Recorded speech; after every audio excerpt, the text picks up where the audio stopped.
Assalamualaikum. I am back with my previous topic, that is formula formation. Now come to Excel sheet.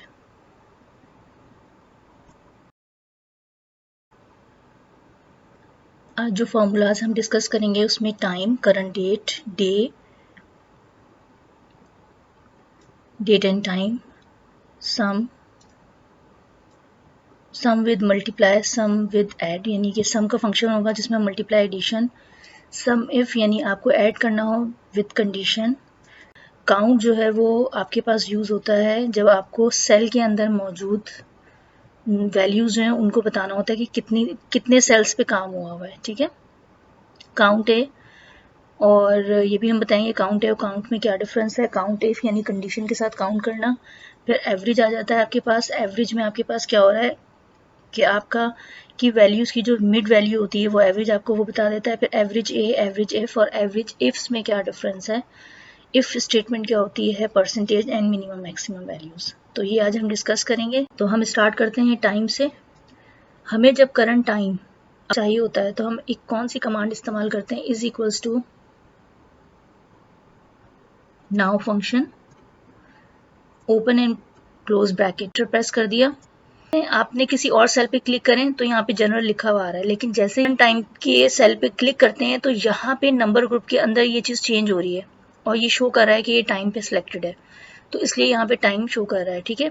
In case अगर आपके पास number selected होता है तो ये number show करेगा इस तरह से।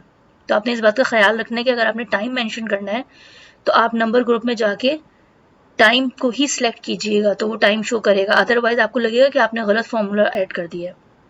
इसके अलावा जो है वो अब आ जाते हैं डेट पर।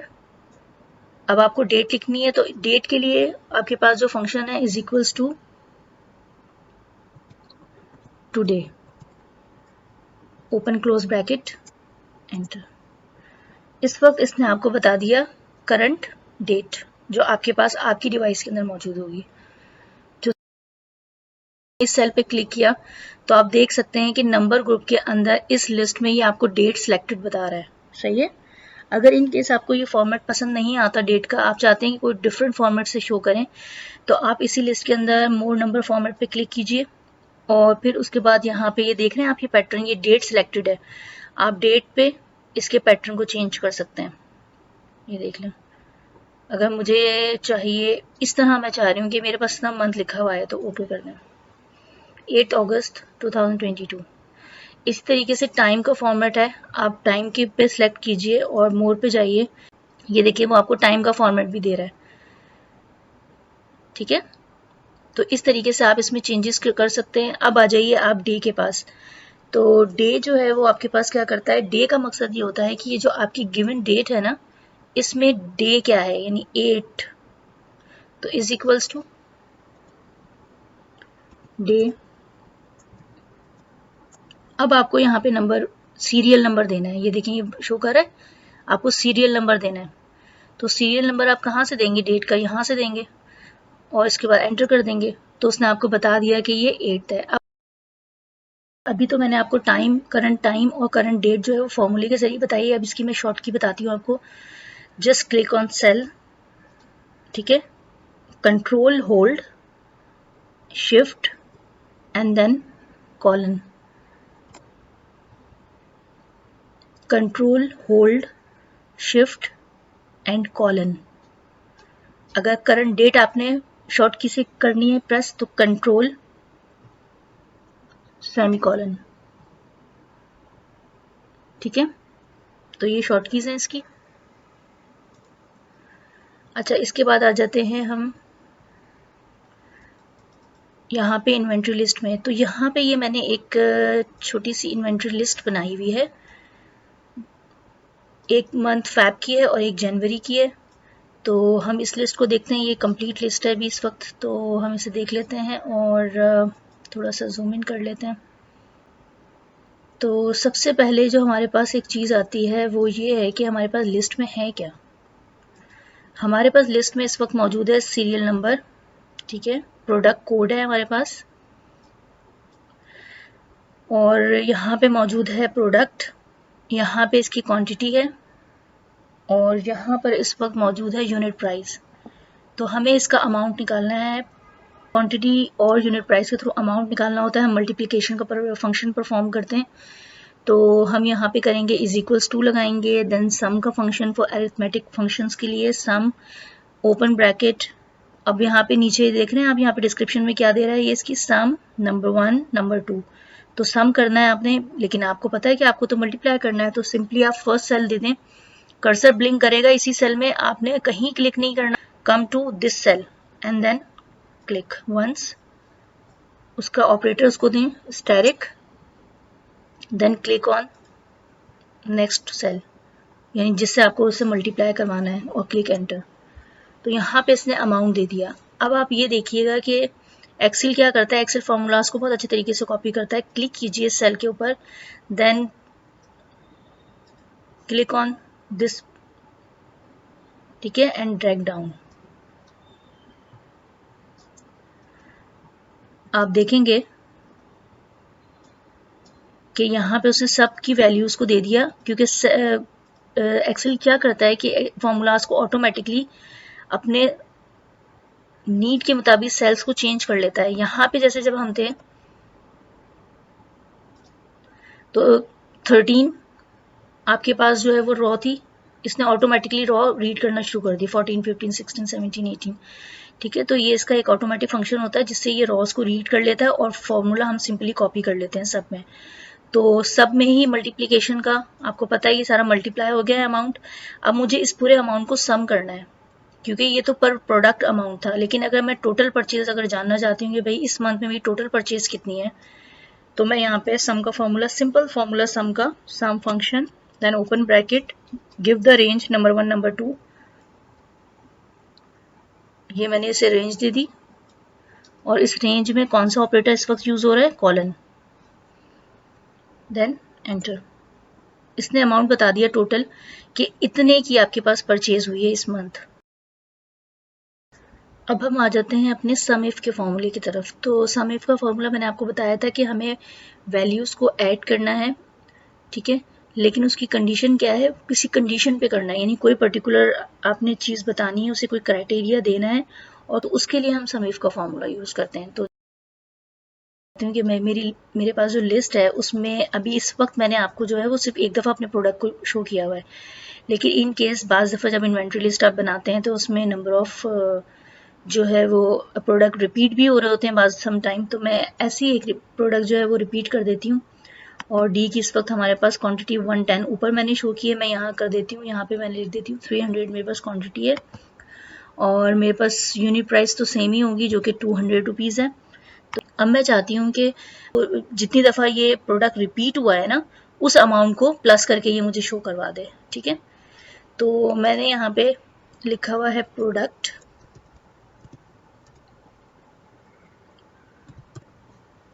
ये प्रोडक्ट है, और यहाँ पे मैं अपना फॉर्मूला लगाऊंगी is equals to sum if का। अब सम इफ का फॉर्मूला लगाने के बाद वो आपसे ये पूछ रहा है कि आपको क्या करना है, सेल स्पेसिफाइड ऐड करेगा स्पेसिफाइड सेल्स को जो जिनके ऊपर कंडीशन लगाई गई है, ठीक है। तो जैसे ही मैंने ब्रैकेट लगाया, अब उसने उस फॉर्मूले का पूरा पैटर्न दे दिया आपको, आप रेंज दे दें उस क्राइटेरिया की। तो मैंने आपसे कहा कि मैंने आपको जो कंडीशन बताई, मेरी कंडीशन ये है कि मैं प्रोडक्ट नेम डालूं, तो मेरा क्राइटेरिया क्या हो गया, प्रोडक्ट, और उस प्रोडक्ट की रेंज कहाँ है मेरे पास, प्रोडक्ट की रेंज है मेरे पास ये, तो उसने आपसे रेंज मांगी है, और क्राइटेरिया मैंने आपसे कहा मेरा प्रोडक्ट है, तो मैं कॉमा लगा के इस मैं यहाँ पे लगाऊंगी क्राइटेरिया, ये मेरा क्राइटेरिया है, यानी मैं प्रोडक्ट नाम डालूं तो वो मुझे उससे रिलेटेड जो अमाउंट है उसको सम करके बता दे। तो यहाँ पे हमारे पास रेंज का मतलब है उस प्रोडक्ट की रेंज, क्राइटेरिया वो इटसेल्फ प्रोडक्ट यानी ये सेल जहाँ पे हम लिखेंगे क्राइटेरिया, और सम ऑफ रेंज यानी वो सम रेंज बता दें जिसको रेंज को सम करना है आपने, फिर आप कॉमा लगाएंगे, और फिर उसके बाद ये रेंज है, इसे सिलेक्ट कर लेंगे और एंटर कर देंगे, ठीक है। लेकिन अभी तो ये 0 आ गया, इसलिए क्योंकि मैंने इसे कोई क्राइटेरिया दिया ही नहीं। जैसे ही मैं ए लिखूंगी ये लिख देगा 625 इसने। अब यहाँ पे मैं बार बार मुझे लिखना पड़ रहा है कि अगर मैं अपनी ये पूरी लिस्ट यहीं दे दूँ, ऐसा कर सकते हैं, हमारे पास एक ऑप्शन होता है, कमांड होती है जिसके थ्रू हम अपने सेल के अंदर वो अपनी लिस्ट दे देते हैं या लिस्ट जो है वो क्रिएट कर लेते हैं। तो चले हम वो लिस्ट क्रिएट कर लेते हैं। डिलीट करती हूँ मैं बी को और मैं इस सेल को सिलेक्ट करती हूँ, then go to data tab and then data tools, और यहाँ आपके पास डेटा वैलिडेशन का एक ऑप्शन होता है, data validation, click on data validation. आपके पास ये डायलॉग बॉक्स ओपन हो गया। इससे आप क्लिक करेंगे और लिस्ट को क्लिक कर लेंगे और सिलेक्ट कर लेंगे, और अब सोर्स बताएंगे उसे कि उस लिस्ट को आपने बनाना कहाँ से। तो क्लिक करें सोर्स पर और कम डाउन और यहाँ आ जाए, ये लिस्ट आपने बता दी उसे, ओके कर दें। अब आप देखिएगा कि इस सेल के साथ ही एक छोटा सा बटन ओपन हो गया है, ये देखें, ये बटन ऑन हो गया। इससे जब मैं क्लिक करती हूँ तो ये पूरी लिस्ट मेरे पास आ गई है, जो लिस्ट मेरे पास मौजूद थी वहां पर वो पूरी लिस्ट हो गई है। अब जो भी सिलेक्ट करूंगी मैं, ई मैंने सिलेक्ट किया, उसने ई का अमाउंट बता दिया, आप ई का अमाउंट चेक कर सकते हैं, ये देखिए ई का अमाउंट, ठीक है। अब इस तरीके से अगर मैं यहाँ पर डालती हूँ डी, तो डी 82,000 बता रहा है। किस तरह से बता रहा है, डी का यहाँ पे है 22,000 और डी रिपीट भी हो रहा है, डी है यहाँ पे ये 60,000, इन दोनों अमाउंट को इसने प्लस कर दिया। तो अब आपको समझ में आया कि यानी एक टेबल के अंदर अगर आपका क्राइटेरिया जो है वो रिपीट हो रहा है तो वो उससे रिलेटेड जो भी वैल्यूज होती हैं उनको सम करके आपको रिजल्ट दे देता है, ठीक है। अब आ जाते हैं काउंट की तरफ। काउंट का क्या काम है, एक रेंज ऑफ सेल है और उस सेल के अंदर कितनी वैल्यूज हैं, कितने सेल के ऊपर जो है वो वैल्यूज लिखी हुई हैं, उसका काउंट बता देता है वो आपको। लिखेंगे काउंट ब्रैकेट, मैंने दे दिया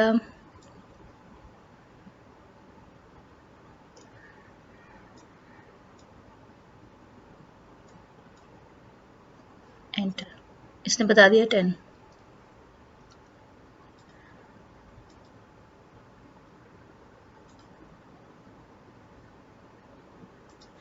तो इसका मतलब है कि जो सेल रेंज मैंने सिलेक्ट की थी इसके अंदर कितना काउंट है, 11। अच्छा, अगर फर्ज करें कि मैं करती हूँ इस रेंज की बजाय मैं कोई और रेंज चेक कर लेती हूँ काउंट से, तो उसके साथ भी वो यही करता है। मैं इसे मैं टेक्स्ट सेलेक्ट कर लेती हूँ, ठीक है।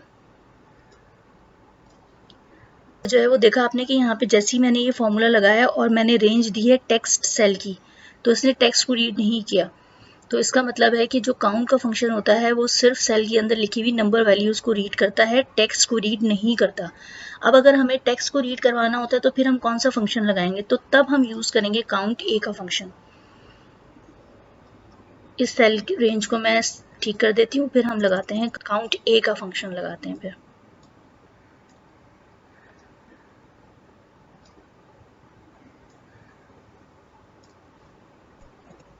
ये 11 कर दिया इसने।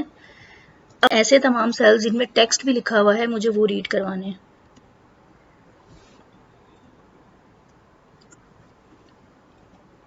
रेंज दे दी मैंने, एंटर, देखा आपने इसने 11 को काउंट कर लिया।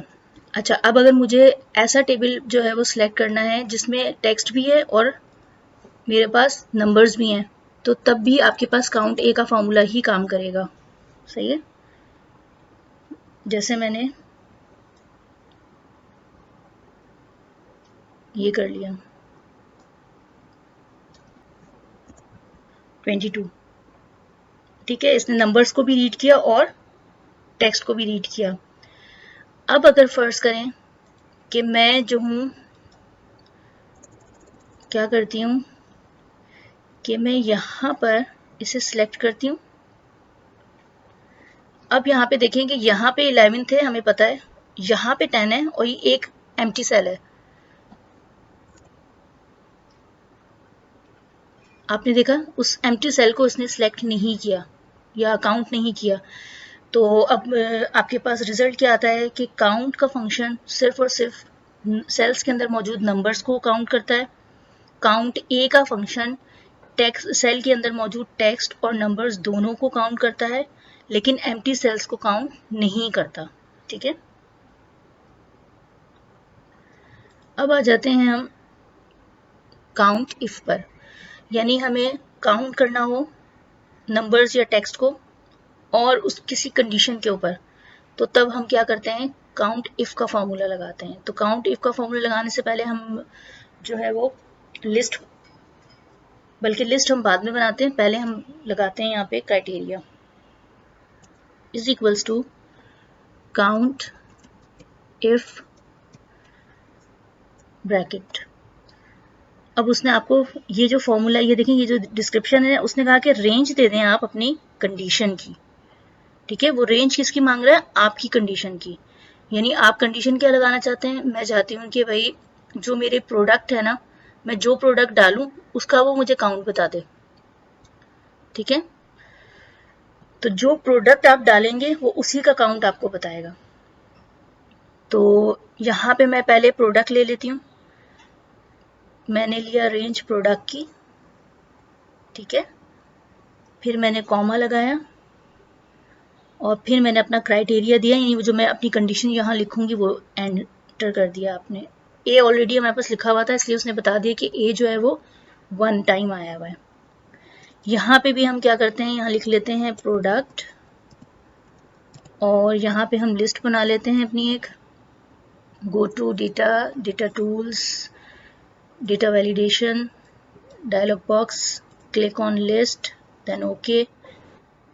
सोर्स लगा दें, इसमें सोर्स दे दें उसे, कौन सी सोर्स है, सोर्स है आपके पास A2D, देन ओके। ये आपके पास लिस्ट आ गई। अब लिस्ट में अगर मैं देखती हूँ तो D लिखा हुआ है, जैसे D लिखा 2 काउंट हो गया, यानी वो बता रहा है कि इस लिस्ट के अंदर आपके पास D 2 दफा है।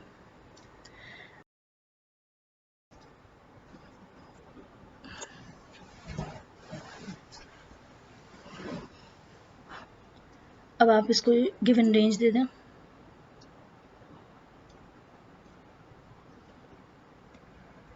ये क्राइटेरिया। आपके पास लिस्ट मौजूद है, आपके पास लिस्ट क्या है, आप चाहते हैं कि 25 का काउंट बता दें कितनी दफ़ा आया, 25 यूनिट, यानी 25 रुपीज़ जो है वो 25 नंबर जो है कितनी दफ़ा है, 1 टाइम है।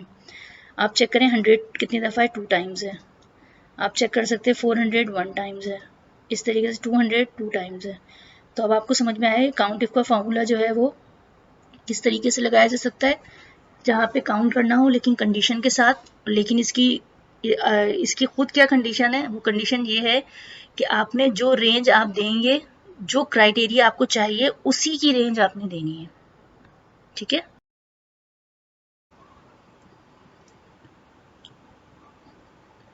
अब स्टार्ट करते हैं हम। ये यहाँ पर, यहाँ तक आपको चीज़ें समझ में आ गई होंगी। अब हम आते हैं दूसरी शीट की, या दूसरी जो है वो टेबल की तरफ। यहाँ पे मैंने प्रोडक्ट कोड और प्रोडक्ट जो नेम है ना, वो मैंने यहाँ पे शो नहीं किए हैं। मैं आपको बताऊंगी किस तरीके से जब आप डिफरेंट शीट पे काम करते हैं तो आपको जो है वो किस तरीके से जो है वो कॉपी करना होता है। यानी कि जैसे देखिए, फर्ज करें प्रोडक्ट कोड आपके कभी भी चेंज नहीं होंगे, आपका प्रोडक्ट नेम कभी चेंज नहीं हुआ अकॉर्डिंग टू कोड। ठीक है, तो आप यहाँ पर जो है वो कोड, अब बार बार हर दफ़ा हर मंथ की अगर आप शीट बनाते हैं तो आपको कोड जो है वो लिखने पड़ेंगे मैनुअली। तो आप मैनुअली लिखेंगे या फिर कॉपी करेंगे। तो जब आप अगर कॉपी करते हैं तो उसमें ये क्या होता है कि जो चेंजेस आपने पहली शीट पे की हुई होती हैं ना, वो सेकंड शीट पे नहीं जाएंगी या सेकंड टेबल के अंदर ऑपरेट नहीं होंगी।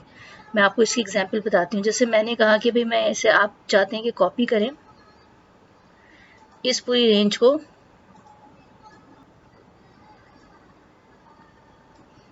आप चाहते हैं कि इस रेंज को जो है वो आप राइट क्लिक करके कॉपी कर लें और यहाँ पर इसे पेस्ट कर दें। जी, तो आपने देखा कि यहाँ पे मैंने कोड चेंज किया है, लेकिन कोड की चेंजेस जो हैं वो दूसरी टेबल पे ऑपरेट नहीं किया उसने उसको, क्योंकि ये हमने कॉपी पेस्ट किया था। अच्छा, इस तरीके से होता है कि अब आपके पास जो है वो पूरे ईयर की इन्वेंट्री लिस्ट बन रही है। अब पूरे ईयर में 12 मंथ्स में आपने अगर एक जगह चेंज किया है तो वो चेंज हर जगह पे अप्लाई नहीं होगा।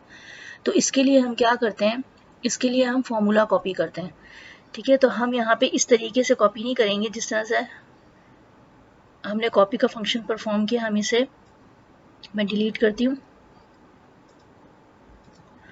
मैं यहाँ पे फॉर्मूला लिखूंगी is equals to some,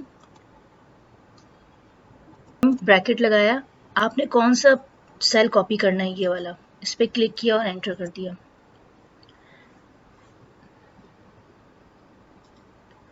copy किया यहाँ से यही सेल और यहाँ पे रखकर आपने राइट करके पेस्ट कर दिया। अब आपने देखा कि इसने यहाँ पे सेम वही फॉर्मूला, वो जो थे आपके पास कोड थे, वही कोड आपने इसने कॉपी कर लिया। अब मैं इसी कोड के अंदर चेंजेस लेकर आती हूँ 1003। आप देखिएगा कि ये वहां पर भी अप्लाई हो जाएगा। प्रोडक्ट को कॉपी करने के लिए यहाँ पे हम लिखेंगे इज इक्वल्स टू और हम लगाएंगे ब्रैकेट। हम यहाँ पे कोई भी फंक्शन नहीं दे रहे हैं, ठीक है, डायरेक्ट हमने ब्रैकेट अप्लाई किया है और हम वो सेल क्लिक कर देंगे जहाँ पे हमारा टेक्स्ट लिखा हुआ है। तो देन प्रिंट,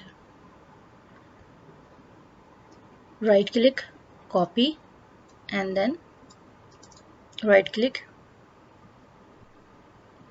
पेस्ट। आपके पास यहाँ पे टेक्स्ट आ गया। अब यहाँ पे मैं कोई भी चेंज करती हूँ, यहाँ F लिख लेते हैं, वहाँ पे भी F आ जाएगा ऑटोमेटिकली। तो ये चेंजेस जो है वो क्रिएट हो जाती हैं ऑटोमेटिकली तमाम शीट्स पे या तमाम टेबल्स पे जहाँ जहाँ ये फॉर्मूला वो रिपीट हुआ होगा। और अब आपको पता है कि यहाँ पे मैं सिंपल जो है वो फॉर्मूला लगा लूँगी मल्टीप्लिकेशन का, अप्लाई ऑन ऑल सेल्स, फिर आ जाते हैं ऊपर। अच्छा, अभी इस शीट के ऊपर जो है वो डेट एंड टाइम है। यहाँ पे मैंने आपको मेंशन किया हुआ है कि भाई डेट एंड टाइम अगर आपको एक साथ मेंशन करना हो, इसके लिए यहाँ पे भी हम जो लगाते हैं वो is equals to now function and then open parenthesis and then close और एंटर।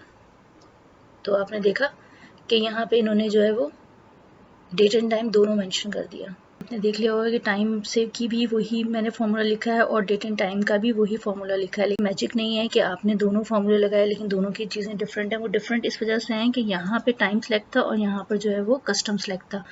इन केस यहाँ पे मैं क्लिक करती हूँ और मैं टाइम पे चली जाती हूँ ना, तो ये सिर्फ टाइम ही शो करेगा मुझे। और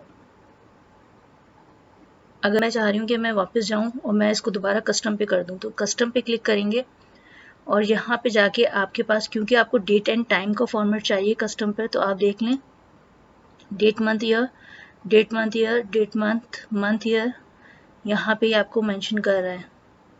ये AM और PM में आवर्स और मंथ के साथ शो कर रहा है। और यहाँ पे आप देख सकते हैं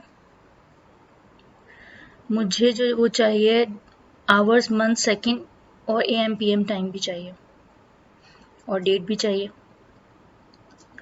तो मुझे अपना फॉर्मेट इसमें मिलता है, तो मैंने ओके किया और यहाँ पे मेरे पास आ गया दोबारा डेट एंड टाइम। ठीक है, ये बात आपको समझ में आ गई होगी। अब आ जाते हैं दोबारा इन्वेंट्री लिस्ट की तरफ और यहाँ पे हम करते हैं अमाउंट एवरेज। एवरेज आपको मैंने बताया था कि जो भी वैल्यूज होती हैं उसकी मिड वैल्यू निकाल के आपको दे देता है। वो जो नंबर ऑफ सेल्स होते हैं उनकी वैल्यूज को ऐड करता है और नंबर ऑफ सेल्स से डिवाइड कर देता है, तो एवरेज आ जाता है। अब यहाँ पे हम एवरेज का अमाउंट कैसे करें, is equals to average function लगाएंगे और उसके बाद हमने अमाउंट का एवरेज निकालना है। इसकी सिलेक्शन दे दी हमने, ठीक है। आप देख सकते हैं फॉर्मूले के नीचे लिखा हुआ है कि एवरेज नंबर 1 नंबर 2 बिल्कुल सेम एज इट इज़ है जैसे हम सम का फंक्शन परफॉर्म करते हैं, लेकिन वहाँ पे सम फंक्शन लिखा हुआ होता है, वो नंबर 1 नंबर 2 को ऐड करने के लिए कहता है। इसी तरीके से एवरेज का फंक्शन क्या कर रहा है, वो भी रेंज मांग रहा है आपसे और वो आपको ऑटोमेटिकली क्या कर देगा, उससे उसी नंबर ऑफ रेंज से जो है वो डिवाइड कर देगा। तो इसका हमारे पास एवरेज आ गया 19,615। यहाँ पर एवरेज हो गया। अब हम अपना जो टेबल है वो थोड़ा सा चेंज करेंगे नेक्स्ट फॉर्मूले को समझने के लिए। हम यहाँ पर क्या कर रहे हैं कि यहाँ पर मैं कॉपी करती हूँ ये column, control C and then इन दोनों में कर लेते हैं कॉपी, कंट्रोल V। यहाँ पे हम लिखते हैं मंथ और हम यहाँ लिखते हैं परचेज और इसको थोड़ा सा चेंज कर लेते हैं रफ। ठीक है, यहाँ पे हमने ये दे दी, और ये जुलाई का मंथ जो है हम इसे दे देते हैं ऑफ मंथ। ये हमने इसे ऑफ मंथ दे दिया। अच्छा, अब आपने जो है वो, मैं चाहती हूँ कि भाई मेरे पास ये ईयरली परचेज आ गई है, ये मेरे पास है ईयरली। मेरे पास इस वक्त जो है वो ईयरली परचेज है, और इस ईयरली परचेज के अकॉर्डिंग मैं एवरेज मालूम करती हूँ इस परचेज की। ठीक है, तो मैंने इज इक्वल्स टू लगाया, एवरेज का फॉर्मूला दिया। ठीक है, एवरेज का फॉर्मूला दिया,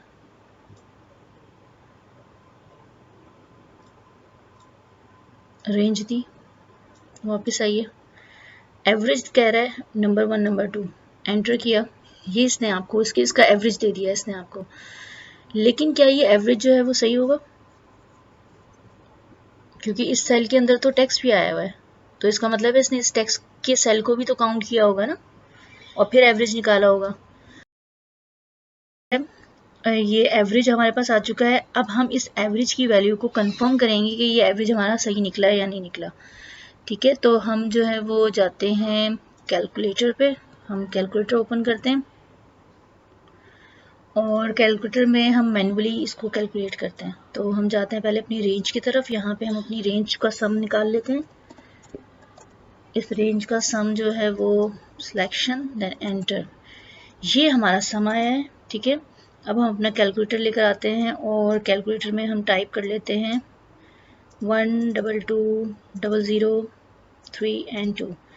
ये हमारे पास जो है वो ये वैल्यूज आई हैं इनको सम करने से। और एवरेज का फॉर्मूला क्या है? Sum divide by number of count, जो है इसका क्या कितना काउंट है 10। तो ये वैल्यू आ रही है। क्या ये वैल्यू रिलेट कर रही है हमारे कैलकुलेशन से? ये देखें, तो ये अब ये वैल्यू किस तरीके से आएगी, क्योंकि ये कैलकुलेशन ठीक है, तो इसका मतलब है कि कोई गलत फंक्शन इस्तेमाल हुआ है। तो जब हमारे पास कॉलम में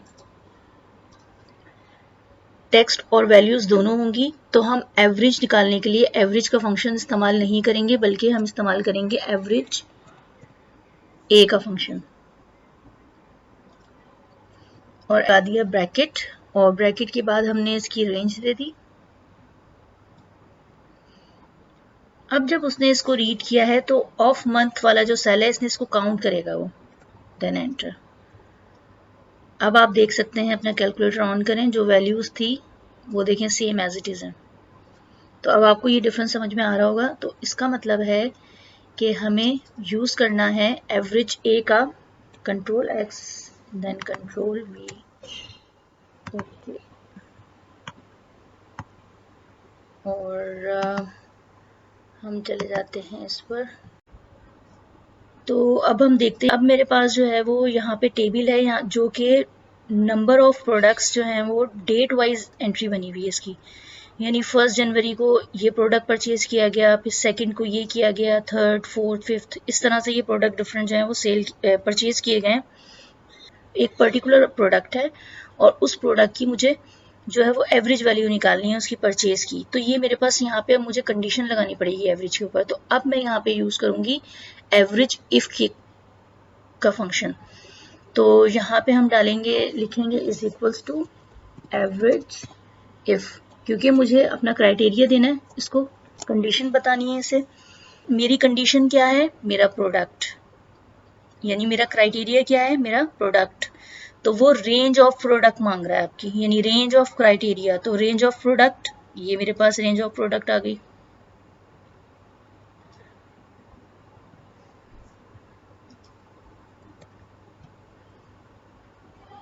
फिर उसके बाद कॉमा लगाया आपने।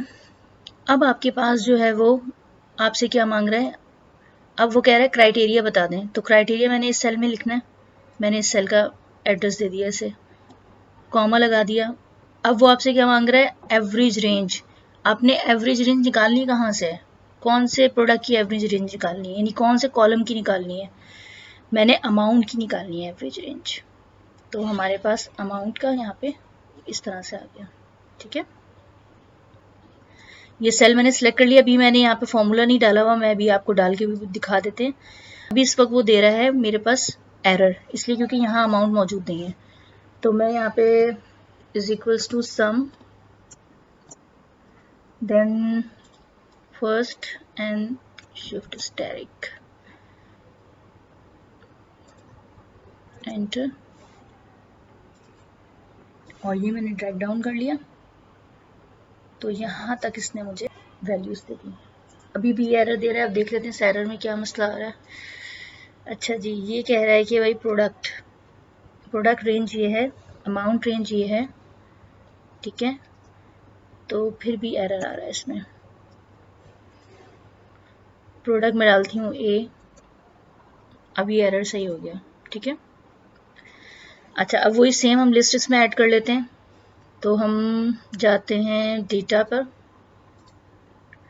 Then data tool group and data validation, click on list, give the source, product, ये सोर्स है मेरी लिस्ट की, एंटर। अभी आ गया कॉम्बो बॉक्स। नाउ ए, उसने आपको बता दिया 550, यहाँ पे ए जो है वो सिर्फ 400 आ रहा है आपके पास। क्यों, ऐसा क्यों हुआ? अब उसने आपको एवरेज किसका दिया है? उसने क्लिक पिक किया है ये ए, 1 2 2 और 2 के बाद 3। तो ये जो 3 एज हैं, इनकी इसने एवरेज दिया आपको ये। ठीक है, इसी तरीके से आप अपना जो लिस्ट में प्रोडक्ट है उसको चेंज करते जाएं, उसका वो एवरेज बताता जाएगा आपको। तो ये आपकी जो है वो कंडीशन के अकॉर्डिंग हो रहा है एवरेज। सही है, तो यहाँ तक आपको बात समझ में आ गई होगी। अब आ जाते हैं मिनिमम और मैक्सिमम फंक्शन की तरफ।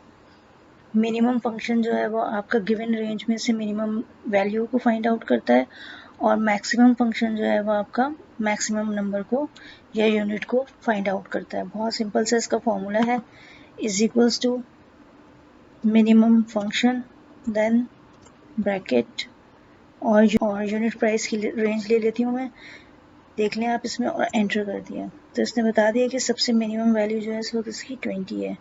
इसी तरीके से is equals to max function, then bracket और यूनिट प्राइस रेंज, एंटर। तो मैक्सिमम वैल्यू जो है वो 375 है, और मिनिमम वैल्यू जो है वो 20 है। अपने फर्दर फार्मूलाज की तरफ, जो कि अब सिर्फ इफ्स के फार्मूलाज हैं जो रह गए हैं। यानी अगर सबसे पहले हम स्टार्ट करते हैं सम इफ से। सम इफ्स कब यूज़ करेंगे? जब हमें एडिशन करनी है और हमारे पास क्राइटेरिया जो है, नंबर ऑफ क्राइटेरियाज हैं, यानी मोर देन 1, तो हमें जो है वो सम इफ्स का फॉर्मूला लगाना होता है। जैसे फर्स्ट करें, मैं आपको एक एग्जाम्पल देती हूँ कि मेरे पास इस वक्त ये टेबल मौजूद है। इस टेबल में मेरे पास प्रोडक्ट्स हैं, डेट है और इसका अमाउंट है। मैं चाहती हूँ कि मैं अमाउंट जो है वो मुझे सम करके दे दे अकॉर्डिंग टू डेट, और वो प्रोडक्ट भी मैं उसे बताऊं, यानी मैं उसे प्रोडक्ट बताऊं और मैं डेट बताऊं। देन वो फॉर्मूला क्या करे, मुझे उस अमाउंट को कैलकुलेट करके दे दे। तो इसके लिए हम जो है वो सम इफ्स का फॉर्मूला लगाएंगे। सम इफ नहीं लेंगे, क्योंकि सम इफ के लिए हमें सिर्फ एक क्राइटेरिया देना होता है, लेकिन अगर नंबर ऑफ क्राइटेरियाज देने तो हमें सम इफ्स का फॉर्मूला लगाना होता है। तो अब हम यहाँ पे पुट करते हैं is equals to sum ifs. ठीक है, देन ब्रैकेट। अब आप देखें वो अब आपको जो है वो डिस्क्रिप्शन में नीचे क्या दे रहा है, इसकी जो इन्फॉर्मेशन आ रही है फॉर्मूले की, सम इफ्स सम रेंज, यानी वो रेंज दे दे जिसे आपने सम करवाना है। तो मुझे अमाउंट सम करवाना है, click on this, then comma, फिर आप आ जाइए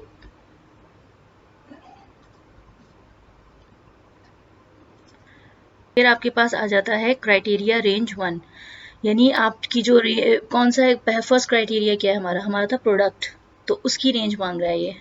तो प्रोडक्ट की रेंज दे दी,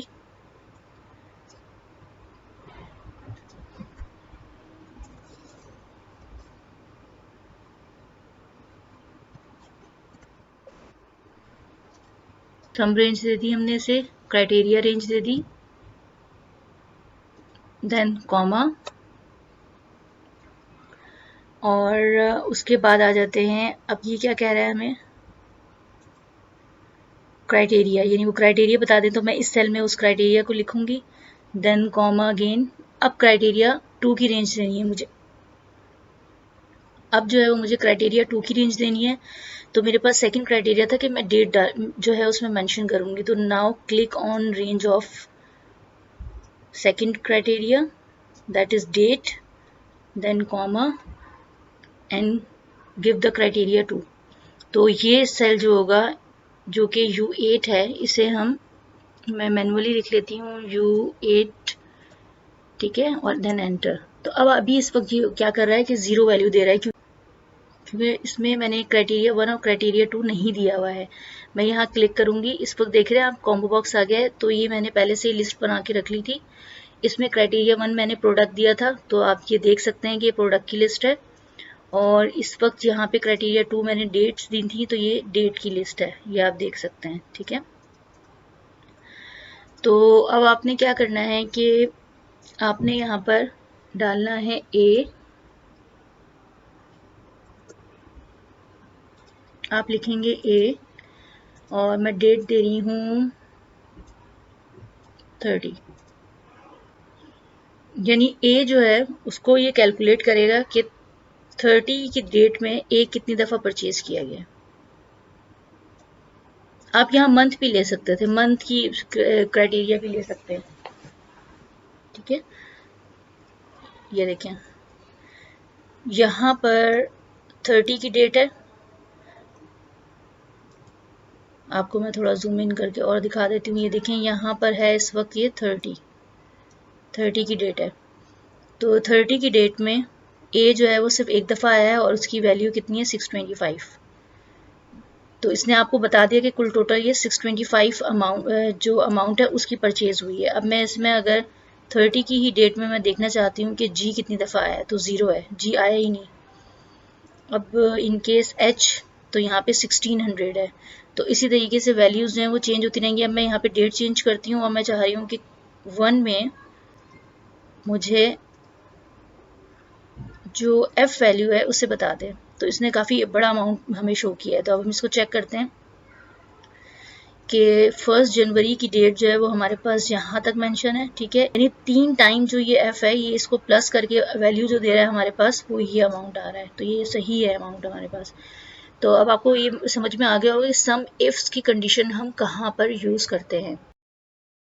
अब हम आ जाते हैं काउंट इफ्स की तरफ, ठीक है। और आपको मालूम है कि इससे पहले भी हमने काउंट इफ का किया था। काउंट इफ में क्या किया था हमने कि एक हमें कंडीशन मिली थी कि ये पर्टिकुलर प्रोडक्ट है, इसका काउंट बताना है हमें, ठीक है।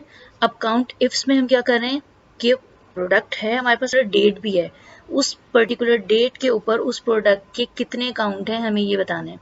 तो इसके लिए हम काउंट इफ्स का फॉर्मूला लगाएंगे, काउंट इफ हम नहीं लगा सकते। तो हम स्टार्ट करते हैं काउंट इफ्स। अच्छा, अब आपको मालूम है कि काउंट इफ का जब फॉर्मूला यूज़ होता है तो इसमें हम क्या कर रहे थे, हम जो क्राइटेरिया रेंज होती थी वो देते थे और उसका क्राइटेरिया पुट कर देते थे, ठीक है।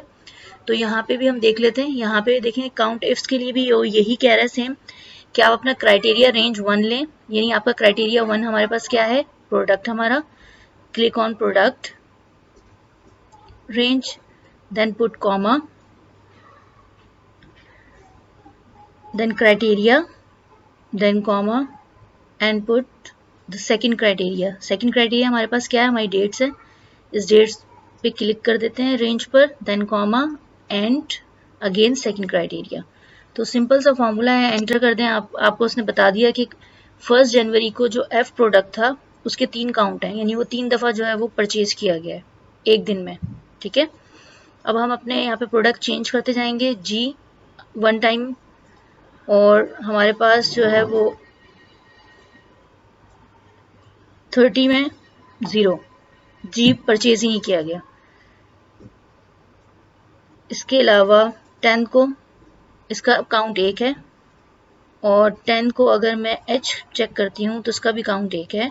करते हैं 10 पे तो 0 है ये, 15 पे तो इतना काउंट है इसका, और 30 पे 1 काउंट है इसका। ठीक है, आ जाते हैं अपने नेक्स्ट फॉर्मूला पे, that is average ifs. Average ifs जो है ना वो क्या परफॉर्म कर रहा होता है, एवरेज इफ आपको पता था कि अगर एक कंडीशन है और उस पर एवरेज करना है हमें, तो एवरेज इफ है, अगर मोर देन तो एवरेज इफ्स है, तो is equals to average ifs then bracket, और सेम वही फॉर्मूला होगा, एवरेज किसका निकालना है, अमाउंट का। अमाउंट की रेंज दे दें, यहाँ तक अमाउंट की रेंज दे दी, कॉमा लगा लें।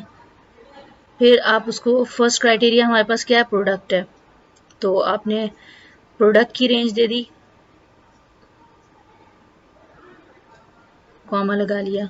फिर वो आपसे कहेगा कि आप क्राइटेरिया 1 दे दें। क्राइटेरिया 1 की रेंज दी हमने, क्राइटेरिया 1 दिया। अब हम क्राइटेरिया कॉमा लगाएं, क्राइटेरिया 2 दें, की रेंज दे दें, कॉमा लगाएं।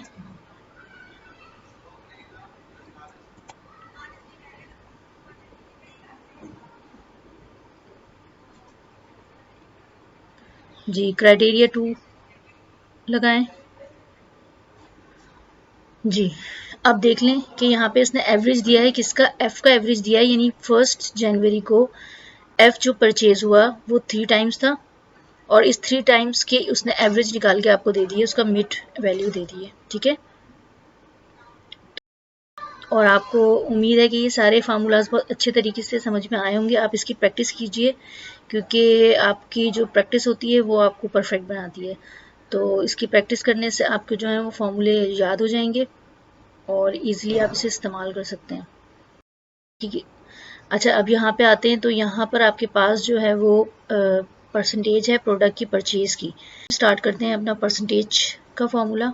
परसेंटेज के फॉर्मूले आपको मैं पहले बता चुकी हूँ, इज इक्वल टू सम, आपने लिया अमाउंट, देन डिवाइड और टोटल अमाउंट जो कि मैंने पहले से किया हुआ है। ठीक है, और एंटर कर दिया। जब मैंने एंटर किया तो मैं अपना सेल चेक करूंगी और मैं नंबर ग्रुप चेक करूंगी, यहाँ पे परसेंटेज मौजूद है। ठीक है, लिखा हुआ है, तो ये परसेंटेज के फॉर्मेट पर ही मौजूद है। अब उसके बाद क्या करेंगे कि आप जैसे अगर मैं इस फॉर्मूले, इस सेल के फॉर्मूले को कॉपी करती हूँ और ड्रॉप डाउन कर देती हूँ और यहाँ पेस्ट कर देती हूँ। ठीक है, तो इसके बाद यहाँ पे एरर क्यों दे रहा है, जबकि वहाँ पे तो मेरे पास वो फॉर्मूला बिल्कुल ठीक है। तो इसका मैं आपको एक बात बताती हूँ कि जब हम इसको कॉपी करके ड्रैग डाउन करते हैं ना, जो एक्सेल का फॉर्मूला होता है वो ऑटोमेटिक सेल रेंज को उठाता है।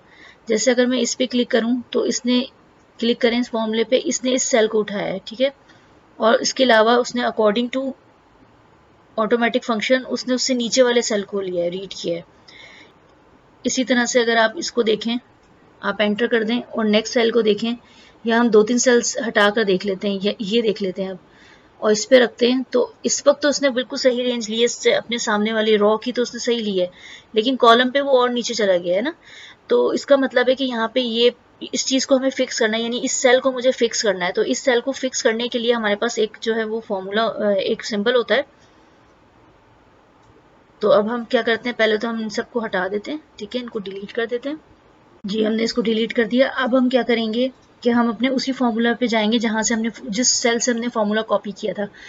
तो हमारे पास, हमें मालूम, पहले हमने क्लिक किया, हमने कंफर्म किया कि ब्लू लाइन में जो नज़र आ रहा है, यानी ब्लू जो है ये नंबर 1 है, और हमें जो फिक्स करना है वो नंबर 2 है जो कि रेड कलर में है। तो इसको फिक्स करने के लिए हमारे पास एक सिंबल होता है जिसे कहते हैं डॉलर। अगर हम कॉलम से पहले शिफ्ट होल्ड करके 4 दबाते हैं तो डॉलर साइन आ जाता है, और अगर हमें अपनी रॉ को भी फिक्स करना है तो शिफ्ट दबा के हम 4 प्रेस करते हैं तो हमारे पास डॉलर आ जाता है। तो ये जो होता है ये क्या करता है, ये आपके सेल को फिक्स कर देता है। एंटर किया। अब अगर मैं इस को, पहले मैंने कॉपी करके पेस्ट किया था, ठीक है, अब मैं इसे ड्रॉप डाउन कर रही हूँ, ड्रॉप डाउन करती हूँ। अब आपने देखा कि इसने अपनी हमारा ये परसेंटेज शो कर दी है। इसने क्यों की है, क्योंकि इसको पता था कि अब हमें सिर्फ जो चेंजेस लानी है वो कहाँ लानी है, अपनी रॉ के सेल में लेकर आनी है, बाकी ये वाला जो है ये फिक्स ही रहेगा आपका। और इस परसेंटेज के अगेंस्ट हम यहाँ पर रिमार्क्स लिखेंगे और रिमार्क्स के लिए हम यूज़ करते हैं इफ़ की स्टेटमेंट। इफ़ की स्टेटमेंट जो है उसका पर्पस क्या होता है कि वो आपको जो है वापस को लॉजिक प्रोवाइड करते हैं और उसके बाद वो एक ट्रू स्टेटमेंट या फॉल्स स्टेटमेंट पे काम करती है। तो जैसे इज इक्वल्स टू इफ़ लगाएंगे और इसमें हम पैरेंथेसिस ऐड करेंगे तो देखिए यहाँ पे जो इस फॉर्मूले को बता रहा है वो लॉजिकल टेस्ट दे रहा है। आप लॉजिकल टेस्ट दीजिए, यानी आप लॉजिक बताएं उसे कि किसके दरमियान वैल्यू को ट्रू करना है और फॉल्स करना है। तो आपके मुझे इस सेल यानी इस परसेंटेज के अगेंस्ट जो है वो वैल्यू को ट्रू और फॉल्स करना है। ठीक है, तो मैंने ये सेल दिया और सेल के लिए के बाद मैंने यहाँ पर लॉजिकल ऑपरेटर यूज़ किया है ग्रेटर देन, और उसके बाद मैंने अपनी जो टेस्ट दिया यानी किस चीज़ से ही टेस्ट करे, इस सेल को किस चीज़ से टेस्ट करे, तो मैंने अपना क्राइटेरिया रखा है 50%। ठीक है, और अब लगाएंगे कॉमा, कॉमा के बाद इन्वर्टेड कॉमास और इसके अंदर हम अपनी लिखेंगे ट्रू स्टेटमेंट। ट्रू स्टेटमेंट हमारे पास है सेल अप और available then inverted commas close. अच्छा, अब जो ये जो इन्वर्टेड कॉमास के अंदर मैंने लिखा है ये स्ट्रिंग कहलाता है, और जब कभी भी हम किसी फॉर्मूला में किसी भी वैल्यू को या टेक्स्ट को एज ए स्ट्रिंग लेते हैं तो जब वो डिस्प्ले होता है सेल में तो वो एज इट इज़ रहता है। ठीक है, वो फॉर्मूले के साथ कैलकुलेट नहीं होता। अगर नंबर हो और टेक्स्ट होता है तो टेक्स्ट एज इट इज़ आ जाता है और नंबर भी एज इट इज़ आता है। तो इसी वजह से इन्वर्टेड कॉमास के अंदर लिखी जाने वाली वैल्यूज़ और टेक्स्ट दोनों को हम स्ट्रिंग कहते हैं। अब हम इसको देंगे फॉल्स वैल्यू, कॉमा लगाएंगे और सेल डाउन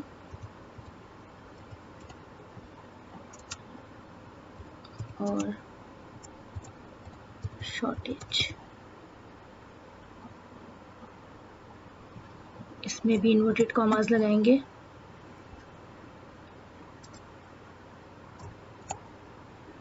एंटर। ठीक है, अब इसे क्लिक करेंगे और ड्रैग डाउन। तो आपने देखा कि अभी एक्चुअली सारी वैल्यूज़ ही 50 से डाउन थी तो इसलिए इसने कोई भी स्टेटमेंट चेंज नहीं हुई है। आपकी जो फॉल्स स्टेटमेंट थी वो भी शो हो गई है। अब इसको ट्रू स्टेटमेंट करने के लिए हम एक काम करते हैं, यहाँ पर हम इसकी वैल्यू चेंज कर दें। अगर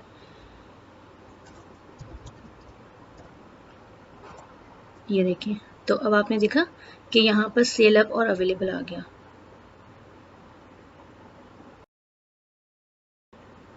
तो इस तरीके से आप जो है वो ये मार्क्स दे सकते हैं। और अपनी इस वीडियो को मैं एंड करने से पहले अपनी प्रीवियस वीडियो का थोड़ा सा रेफरेंस देना चाहूँगी जहाँ पे मैंने आपसे ये पूछा था कि कॉनकैटिनेशन का फंक्शन जो है वो हमारे पास कौन सा स्मार्ट कमांड है जो यहाँ पर मैंने आपको करवाई थी और उससे हम कर सकते हैं।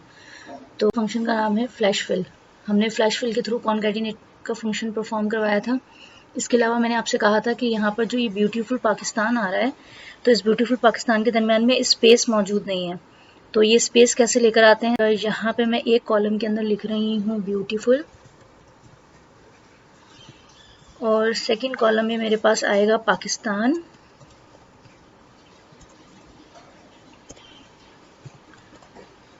और अब यहाँ पे मैं फॉर्मूला अप्लाई करूँ इज इक्वल्स टू कॉनकेट का फंक्शन है ये। ठीक है, कॉनकेट का फंक्शन है और इसमें हमने किया फर्स्ट सेल सेलेक्ट किया, देन कॉमा लगाया और उसके बाद आपके पास सेकंड सेल सेलेक्ट किया और एंटर कर दिया। तो अब आप देख सकते हैं कि यहाँ पर सेम उसने बगैर स्पेस की ब्यूटीफुल पाकिस्तान लिखकर शो कर दिया है ये। ठीक है, तो हमें इस तरह तो नहीं चाहिए। तो अब मैं एक फॉर्मूला और लिखती हूँ इसके ऊपर, तो इज इक्वल्स टू कॉनकेट का फंक्शन लेंगे, देन ब्रैकेट फर्स्ट सेल और इसके बाद हमारे पास होता है एम्परसेंड का सिंबल जो कॉनकैटिनेशन का फंक्शन परफॉर्म करवाता है। ये ऑपरेटर है इसका, और उसके बाद आप ले लेंगे इसका सेकंड सेल, देन एंटर। तो देखें आपने इसने भी वही फंक्शन जो है वो परफॉर्म किया है। ठीक है, लेकिन इन दोनों के दरमियान स्पेस नहीं है। अब स्पेस किस तरीके से आता है वो हम देख लेते हैं। इज इक्वल्स टू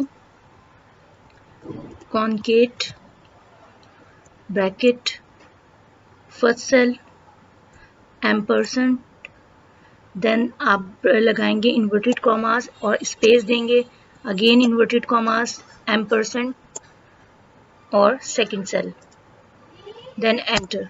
तो यहाँ तक थी हमारी वीडियो। उम्मीद है कि आपको अच्छी लगी होगी और समझ भी आई होगी। तो आप जो है वो कमेंट बॉक्स में प्लीज़ ज़रूर बताइएगा और इंशाल्लाह मिलते हैं जल्दी। Thank you.